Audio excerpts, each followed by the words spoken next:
Nabutangan na gayud kini og wastewater treatment facility ubos sa administrasyon ug paningkamot ni Mayor Rolando Clarix Uy.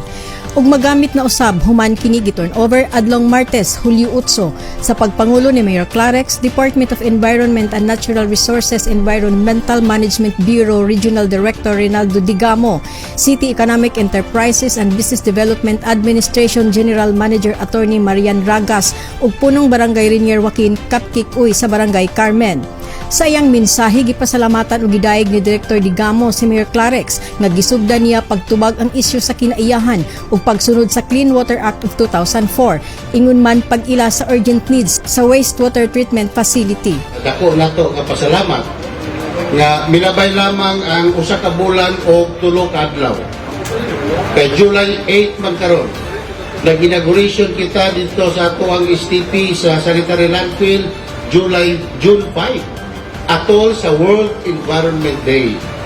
So, eksakto ang atong ihap, no? Usa ka bulan o 3 ka adlaw, nahitabo na usab ang pag-inaugurar sa tuwang STP sa tuwang Carmen Market. Nasayon ako nga adunay daghan usab nga prioridad ng atong paggamhanan sa syudad. Apan dili pwede nga atong ihikling sa likod ang ato usab nga pagatiman sa tuwang palibot.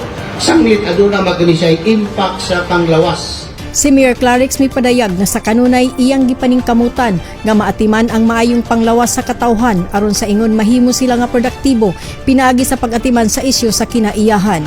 Dako na kong paningkamot ang pag-amping sa panglawas sa katawhan kay dilihon kanako ug may undanon nako nga ang katawhan magbaton sa maayong panglawas. Bisan tuod dako ang kantidad sa mga pasilidades nga napay punta ang ngayon unahon apan dili na po ikabaylo ang panglawas sa katawan.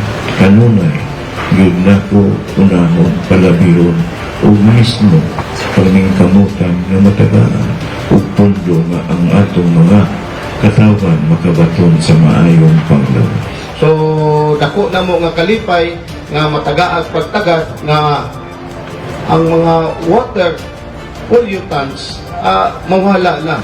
So ayha malabay limpyo na ang tubig o gani atong nadunggan nga magamit pa, ma-reuse pa mismo ang ato ang tubig nga gikan ani nga pasilidad. Daghan kayong salamat.